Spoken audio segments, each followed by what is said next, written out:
Hi everyone, welcome back. Can you tell by what you see in front of you what we're making today? It's called JaJangMyeon. Now, if you're into Korean drama by any chance, this is one of the dishes that they feature often. It's a very popular Korean dish.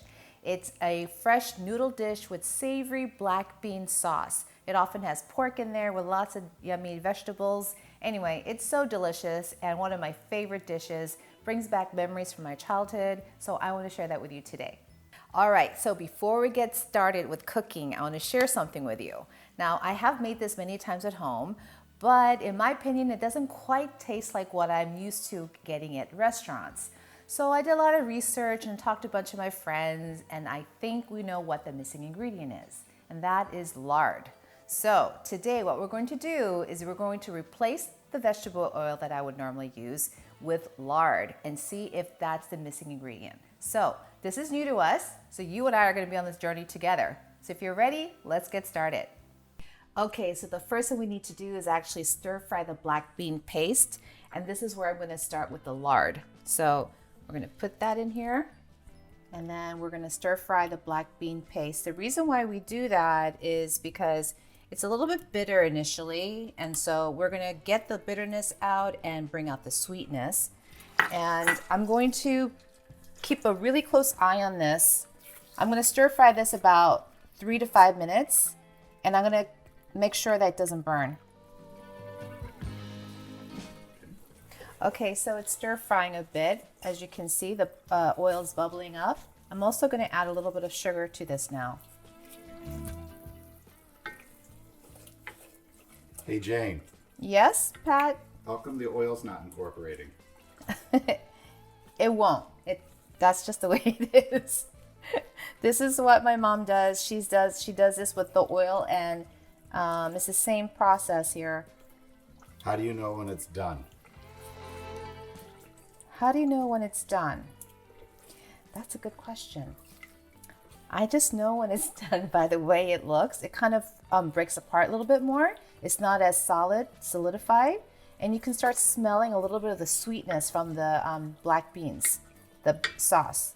And the sweetness from the sugar? Sweetness, the sugar does help bring out a little bit more of the sweetness, but it all works together.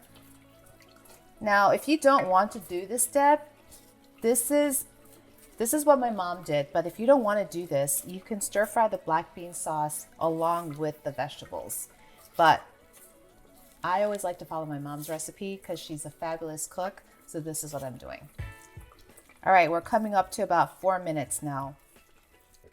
Okay, so I stir fried it for 5 minutes and I scooped out most of the black bean paste. Okay, now it's set aside. Now the leftover oil, what I'm going to do is I'm going to pour it into another pot, a clean one. I don't want to use this existing pot because once I stir fry the vegetables, I don't want the remaining black bean paste to burn. So we're starting with a new pot, okay? Okay, so the oil is ready now. This is a pound of chopped up pork. We're going to stir fry this until it's nice and crispy.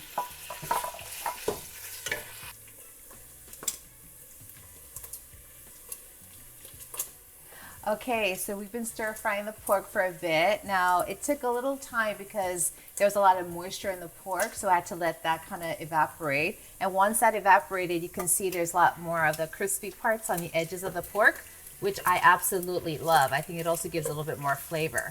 So at this point now, I'm going to start adding my vegetables. Lots of onions make this taste really, really good. The onions also has a little bit of the sweetness too, so it goes really well together.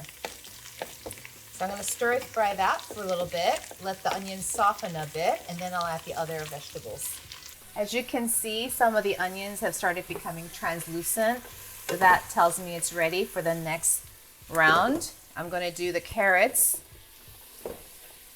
and the cabbage. All right, so the last vegetables going in, the zucchinis.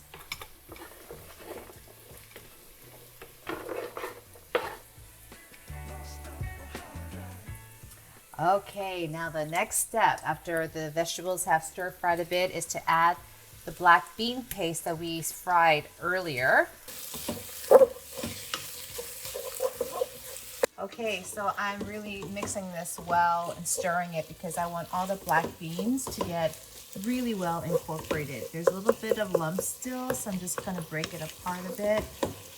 Okay, as we do this, I'm going to add one other ingredient here, and this is also optional. It's oyster sauce. I really think it adds a little bit more depth of flavor to the jjajangmyeon. I have to say, the one difference I'm noticing thus far using lard is that it is much more glistening. Maybe it really is the key ingredient. I don't know. We'll have to see how it tastes. So now at this stage, since it's all been broken up, well incorporated, I'm going to add my water. Now, if you want to add chicken broth, you can. I'm just using water. It's 3.5 cups. I might add another half cup depending on how it tastes. All right, so now we're going to let this come to a boil and simmer until it's well incorporated. And then I'm going to give it a taste and add more additional seasoning if needed.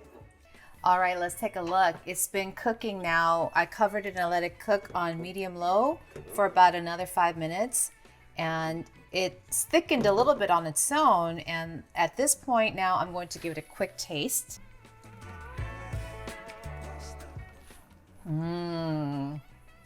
This is really, really good.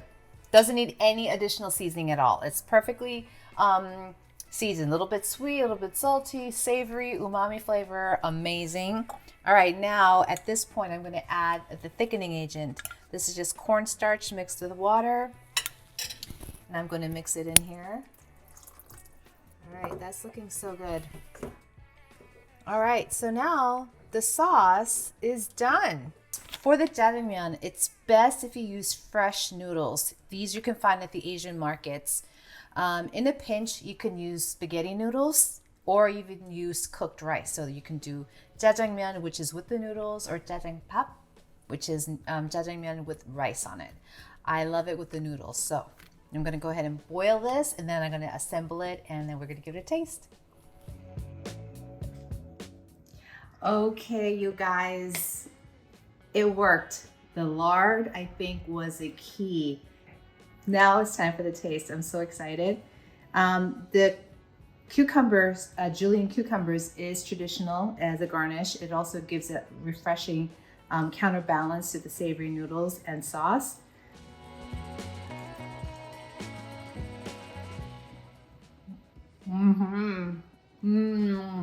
It tastes like the restaurants, and actually I think even better than the restaurant because I know everything that's gone in. All the ingredients are fresh. It's so good. You should definitely give this recipe a try. You can modify it. If you don't want to add pork, leave it out. You can add mushrooms instead. And of course, then don't put the lard in there if you want to make it vegetarian, right? I hope you give this recipe a try. Thank you so much for watching. If you enjoyed the video, don't forget to like, share, and leave comments. And please subscribe and press that notification bell so you'll be notified when I upload my next video. Thank you so much for watching. Bye.